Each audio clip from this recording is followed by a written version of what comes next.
ترکیب بالعموم دو یا دو سے زیادہ لفظوں سے مل کر بنتی ہے جو مختصر ہونے کے باوجود ایک خاص مفہوم رکھتی ہے، اور پڑھا لکھا اردو دان طبقہ ان تراکیب کو اپنی تحریر و تقریر میں اکثر و بیشتر استعمال کرتا ہے۔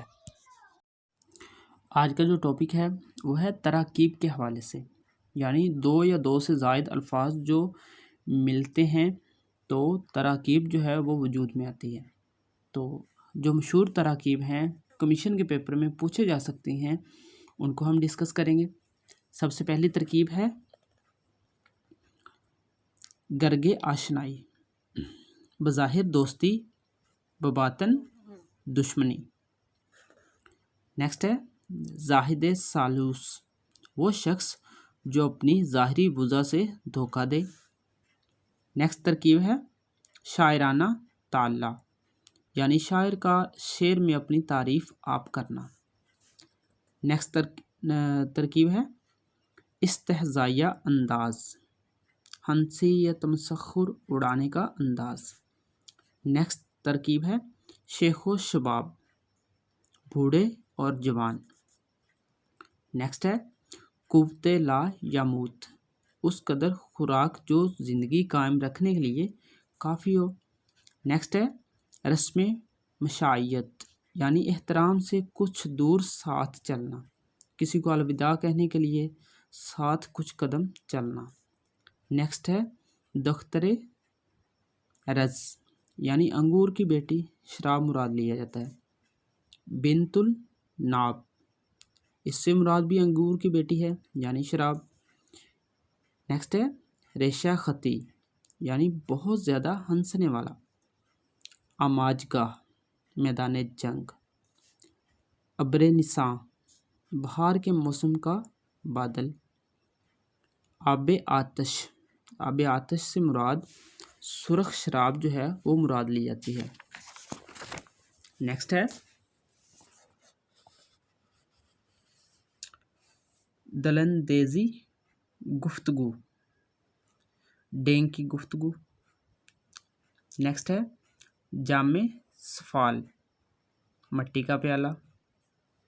نیکسٹ ہے آشفتہ حال، پریشان حال۔ نیکسٹ ہے مرور ایام، گزرے ہوئے دن، یعنی ماضی کا آئینہ جو ہے، گزرے ہوئے جو وقت ہے اس کے بارے میں کہا جاتی ہے یہ ترکیب۔ نیکسٹ ہے اتمام حجت، کسی امر پر آخری مرتبہ سمجھانا، کہنا کو بات کرنا۔ نیکسٹ ہے نان شعیر، جو کی روٹی کو کہا جاتا ہے۔ نیکسٹ ہے گرگ باراں دیدہ، آزمودہ کار کو کہا جاتا ہے۔ یہ بہت مشہور ترکیب ہے جو پاسٹ پیپر میں پوچھی بھی جا چکی ہے۔ فوائے عبارت، یعنی عبارت کا مفہوم۔ کندھا نہ تراش، بیسلیکا اجڈ، گنوار کو کہا جاتا ہے۔ مستجاب الدعوات، جس کی دعا بارگاہ الہی میں مقبول ہو۔ پیر کناں، حضرت یعقوب علیہ السلام کو کہا جاتا ہے۔ بسا اوقات، اس کا مطلب ہے اکثر اوقات۔ بزاخوش، بے سوچے سمجھے ہاں میں ہاں ملانے والے کو کہتے ہیں۔ چاہے زنخداں، ٹھوڑی کا جو گڑھا ہے نا اس کو کہا جاتا ہے۔ صاحب فراش، وہ بیمار جو بستر سے اٹھ نہ سکے۔ نیکسٹ ہے دام تزویر، مکر و فریب کا جال، اس کو کہا جاتا ہے۔ نیکسٹ ہے دید و دید، ایک کا دوسرے کی ملاقات کو جانا۔ نیکسٹ ہے دعوت سمرقند، پرتکلف ضیافت یا نمائشی دعوت۔ نیکسٹ ہے دعوت شیراز، یہ دونوں آپس میں ملتی ہیں تو شیراز کا مطلب ہوتا ہے سادہ کھانا۔ بے تکلفی کی دعوت، سمرقند ہوتی ہے وہ جو دعوت جو تکلف کے ساتھ دی جائے، یعنی پورا اہتمام کیا جائے اس میں۔ ربع خصال، مکروف سے فریب سے کام لینے والا، یعنی لومڑی صفت۔ ارباب نشاط، گانا بجانے والے لوگ جو ہیں ان کو کہا جاتا ہے ارباب نشاط۔